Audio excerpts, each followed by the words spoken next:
Hey everyone, my name is Penny Zanker, and it's time to reset. This podcast goes beyond just navigating change. It's about new ways of thinking about how you can approach challenges, how you can shift your mindset when needed, create some space and grace for yourself so that you can rethink, recharge, and reprioritize when and where needed. Are you ready to unlock your full potential? Thank you for hitting play and sharing this next episode with me. It's time to reset. Hello and welcome to Take Back Time. My name is Penny Zanker and I'm your host. And today we're going to talk about balance, achieving balanced growth, leadership balance. We are going to balance things out here. See what I did there? I'm here with a good friend, expert in this area of balance because he's written several different books, Dr. Travis G. Parry. He is the author of the #1 best-selling book, Achieving Balance, host of the Balance Growth Show podcast, and founder of Make Time Institute. And he's earned a doctorate in family and human development to better understand stress and goal development and achievement. And he's also founded Make Time Institute to help business owners achieve balance. And more importantly, he's homeschooling father of 7. Whoa, got to have balance there, with incredible children and a husband to one of an amazing woman and talented wife of 20 years. So Travis, welcome to the show. All good. We used to tell people we got married. We've been married for 12 years. It seems like forever. And my wife, I love her. She's the reason why I've got great balance. But thanks for having me on the show, Penny. So tell me more about that. She's the reason why you have great balance. Let's start there. Yeah, let's start. My first book, Achieving Balance, I left the end of the book on a cliffhanger with, hey, if you want to keep balance, you can't just keep working on it on your own, continue to be this, what I call a personal developer forever. So we tend to fall off the wagon. We tend to lose balance. So having an accountability partner, which can be your spouse, it can be a family member or friend, is quite honestly the best thing that I've seen to help people retain that balance long-term. And she's done that for me. She's been my lifelong companion partner. And quite honestly, the reason why I'm in front of you today and behind this microphone so I can keep this message going. Fantastic. I agree. We all need to have accountability buddies, accountability partners, and lots of systems and structures to support us to do the things that we want to do because there's so much pulling at us for sure. We talked a little bit before that there are different levels of balance, right? There's different people who are listening to this show, and balance may mean different things to different people. So let's just address that a little bit. What is balance and how do we go about achieving it and defining it for ourselves? Yeah, great point. I believe in principles, and I try to boil things down to principles that can apply to most people. A principle is true to everyone. How they interact with it might be different, but balance I think it's really had a bad rap. In the 80s, everybody thought balance is equilibrium. It's doing all these things in all areas of life all the time. And as people tried to chase that definition of balance, they burnt out. They became productive. It became productive workaholics. Mm-hmm. And it actually caused more burnout than I think good. I was there. I felt like I was a workaholic who tried to have better balance. And I thought at first it was just doing everything and being everywhere for everyone. Exactly. And then you just go crazy, right? So I developed productivity systems and was coached on trying to be more productive and manage my time and energy better. That helped until I became a productive workaholic who just was like, wow, look at all this time I have. Now I'm super productive. Just work more. It all came to a head when I really had a life-changing experience where my father, 49 years old, very healthy, or so we thought, died of what they call the widowmaker, a heart attack, massive heart attack on a mountain bike ride. And I was a financial advisor, age 26, trying to help my mom and my family make sense of all these things financially and physically. And anyway, long story, I really came to grips with what are the most important things in life? What are our highest priorities? As I interviewed others who have had struggles with balance, I've also come to find that's how they define balance. They say it's when I'm doing the most important things in my life. Mm-hmm. And so we've interviewed over 1,000 business owners, business leaders, C-suite executives, others, individuals who have basically helped me craft this new idea of balance. It's not that you can't achieve it. It's very much achievable, but it's more of a feeling, an individual feeling of, man, when I'm making time for these things in my life, which typically are physical health, spiritual health, mental health, and their relationships, family, spouse, friends, when they're doing those things, they feel balanced and they feel like, yes, life is on a good track. So I like that you said balance is a feeling. And earlier you had said that you were chasing balance. A lot of people are chasing this idea of balance, but chasing a feeling that we can't feel balanced all the time, right? We can't feel balanced every day, potentially, maybe over a week, but not a single day, right? It could be that that's not measurement stick of balance and it's a feeling.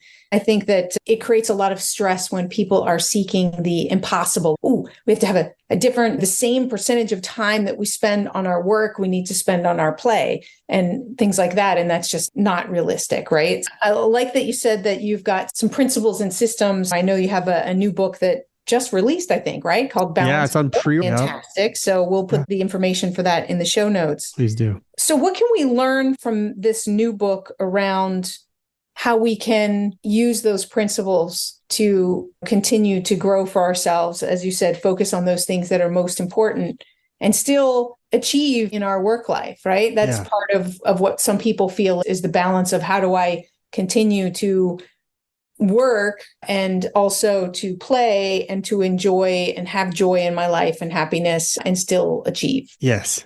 So I had a lot of my clients come to me and say, hey, Travis, I feel like I've achieved balance. I've never felt more balanced in my life. This is fantastic.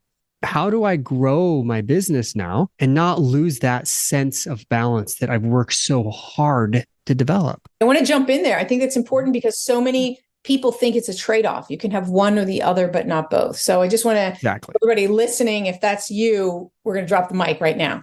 Yeah, precisely. And one of the things I mentioned in achieving balance is that you can have it all. You just can't have it all at the same time. So quit it. Quit trying to run around, chase. You have to have boundaries so that you can set limits and time frames. And some of that might be in a day or a week or a season or a time period in your life. Time, I've come to discover, is less linear as it is cyclical. It's very much cyclical. In modern society, we measure time in a very much a linear pattern.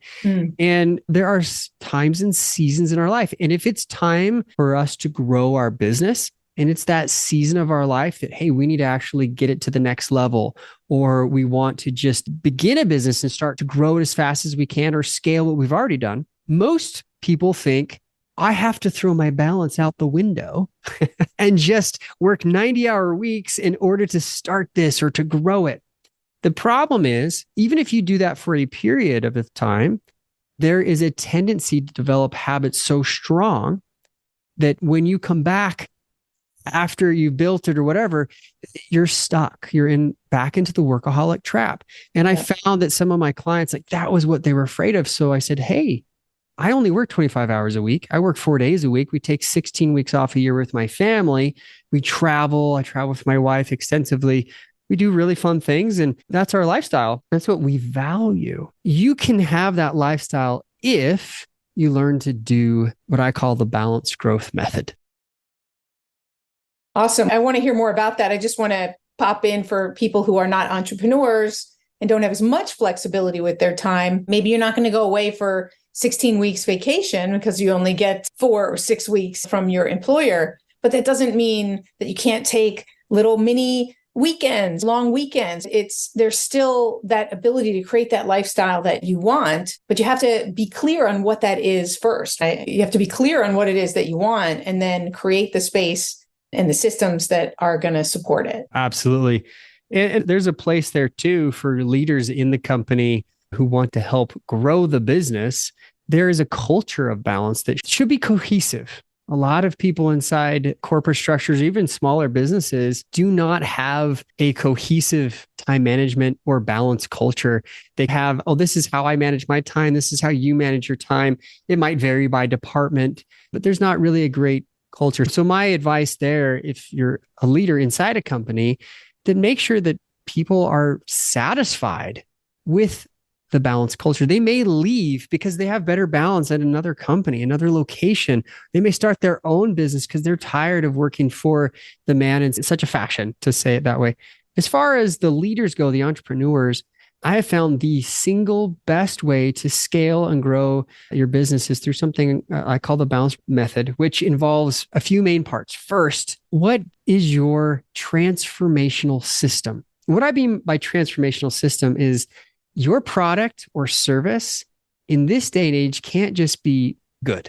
It can't just be, oh, that's nice. That helped me a little bit. It has to be to the point where it's transformational. Now, you and I both, Penny, have experienced a level of this in various ways. I met you at Heroic Public Speaking, and for me, that was a transformational experience. I came in thinking that I'm going to change the world with my speech, and it turns out that developing that speech and learning better staging and all the things that we did there transformed me, helped make me a better person. And so that was the transformation I experienced. Whether you're a financial advisor or you make Legos for a living, it doesn't matter. The experience that the end user has needs to be a transformation. Two is the way that you bring people into this transformation has to be different than what everybody's doing. Everybody is so loud. There's noise, there's advertising, where we invite our ideal clients in to help us to develop a book, develop a system, develop the product that should be there for the end user. Along the way, you're picking up clients, you're picking up customer reviews, and you're finding out what works. Later on, market, advertise to the masses, use more automation services that are better. But in the initial phases, you really need to use Invitology in some form or fashion. And then lastly, if you want to keep your balance while you're doing all of this, it's super important that you have goals with your family and your spouse, significant other, so that the two of you or the nine of us now have direction, because it actually helps me to involve my family. It helps me to involve my spouse to help keep me accountable for our time. If my wife's, hey, what are we doing for our date? Or when are we going away next? Or we've got these things that we're doing with the family. It helps me to remember work is not the only thing, but work is part of my life. Absolutely. Yeah, sounds easy. And so I guess creating a transformational system is something that can be done really quickly and doesn't require much effort. Not at all. No, it's taken me forever, but I will tell you the biggest thing is to figure out what is it that you're an expert at? Like you're the focusologist. I'm balance man, but it took me like 12 years to figure out that I was really giving people balance, helping them with time. I was helping them with goals. And then when I finally figured out that this is balance, I realized I am an expert here. And experts are defined as those who have at least 10,000 hours in something. And so if you've been in business 15, 20 years or a leader 15, 20 years, and whether you're going to different companies or not, you have an expertise in something. I'd like to challenge you just on that for a minute. That's Malcolm Gladwell's Malcolm Gladwell. Yep. But I think that also you're a leader if you're a few steps ahead of other people. You're an expert in that stage, right? There's different stages of experts, just like there's different levels of black belt. There's always another level. I also want to encourage people not to wait, because we all think when I'm good enough, when I have enough credibility, when this, and then they never get there and they never start really putting their foot forward. So as long as you're a couple steps, 1, 2, 3 steps ahead of other people, then there are people who want and need what you can offer. And then of course, along the way, like you said, that leaves you to the Invitology, where you grow through the process and you bring others with you, and then you're at another level. So I want to make sure everybody is making sure that they're not holding themselves back, because we do that sometimes. I 100% agree. In fact, during this process, I feel like, I needed a master's, I need a PhD, and you put off the creation. Had I written my book 10 years ago, it wouldn't be the same. It'd be a different version. But goodness, had I known what I know now about how to use Invitology to bring those ideal clients in, it would have made me a more experienced coach and professional. That said, I think what I'm alluding to is the 10,000 hours, like include schooling, include on-the-job experience, include everything. It doesn't have to be formalized, training on a stage or in consulting that sometimes we think we have to be in our 60s or 70s to be the expert. When I think it takes a lot less than that. For sure, especially today. Yeah. With the amount of information and knowledge that is at our fingertips, very different for today's youth than when I was young. I didn't have YouTube where I could learn things lickety split. It took a lot more time and effort to get there. Exactly. No, I agree. Or AI to give me a summary of everything. Give you the instant answer through Google or GPT. That's right. Yeah, it's fascinating. I agree. And the point there is that you have an expertise. We all have gifts. We all have expertise within us. And how are we using that to help solve other people's problems, other people's concerns? And if you can deliver that as your expertise, focus on that one piece, and then find a niche, find a very specific group of people that you can not just say, here are the demographics, but the psychographics, the things that they like, their interests, their hobbies, their personality. Because the last thing you want is to build a business full of a bunch of clients that you don't want to work with or users that are aggravated at you. And that's hard if you're building tech or something, but it can be done if you're thinking about that avatar and you're marketing towards that avatar, you're going to be able to attract them. For sure. When you specifically define someone, then you get in their head what their needs are, what their problems are, what they're willing to pay for, what their values are. And all of those things make you an ideal fit for those people if you're clear what that avatar looks like. Exactly. Absolutely. Wow. I can't believe how quickly our time has gone. What didn't I ask you that you really want to share with the listeners before we wrap up? I think there's this concept that even others have written about, that this incremental change or over time, this principle of just doing a little bit of change is somehow the right way. I don't think there's a right way to change, but I do believe that if we have the wrong mindset about growth, whether that's in our business or in any aspect of our life, if we think we have to be minimalist on this, I think have a mindset that's not open to abundance, and it doesn't allow us to think big. So I challenge people, think big. How could you 10x your business? How could you grow your business or your organization? Or how could you, in any other area, your relationships with your family, how could you be more fit or feel healthier emotionally? Whatever it is for you in all what I call 10 areas of life, how can you grow this? Because I honestly think that if we can expand our mind, have an abundance mentality, get rid of the fears that hold us back subconsciously. These things that we were joking around earlier about so easy, they're easier to actually put into practice. And as we put them into practice, as we begin to achieve them, it's amazing the boundaries that we have put on ourselves that then we can start to achieve. And as soon as we start to achieve them, there's no boundary. And I believe that through the research I've done with couples that are on the same page, going the same direction, families that are unified, going the same direction, have goals with each other and help each other, that next generation, we can raise balanced individuals. And as leaders in our own family, we can help direct society for good. Fantastic. We are the role models. So for sure, our kids are paying attention and the people around us are going to reflect the energy and the way that we think. Completely agree with that. And I also agree, think bigger, whatever it is. Whatever is on your mind, whatever you're looking to do, 10x it. I agree. Go bigger and then go bigger again. Because it's when we get outside of what we think is, when it becomes seemingly impossible, that's when we achieve the seemingly impossible, because we extend our mindset to believe it and see it and make it happen. And of course, it makes us think differently. So I love that. Tell people, Travis, where they can reach you, where they can get your books, and how to go forward. I'm all over LinkedIn, sharing pictures of balance, me and my family, and the things that we like to do and stuff about our business. You can find me there, Dr. Travis Parry with an A, travisparry.com. But book will be available at balancedgrowthbook.com, balancedgrowthbook.com. You can pick it up for free. Just pay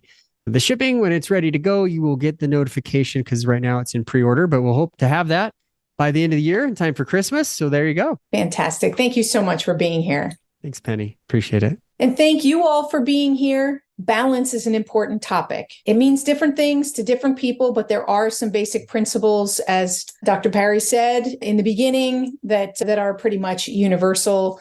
And you can achieve it. You can achieve and you can create that balance in your life all at the same time. With that, go grab his book, learn more about the principles and the processes and the different types of structures that you can put in place so that you can have it all. That's what I want for you. So my name is Penny Zenker, and this is Take Back Time. I'll see you in the next episode. Hey, thank you for spending this time with me. It really means a lot. If you're feeling a little off, distracted, overwhelmed, stuck, or just out of sync, remember that's your signal to reset. And that's all it takes, just recognizing one reset moment at a time. So stay tuned for more tips, tools, tricks, stories, strategies, all here on Time to Reset. We'll see you in the next episode.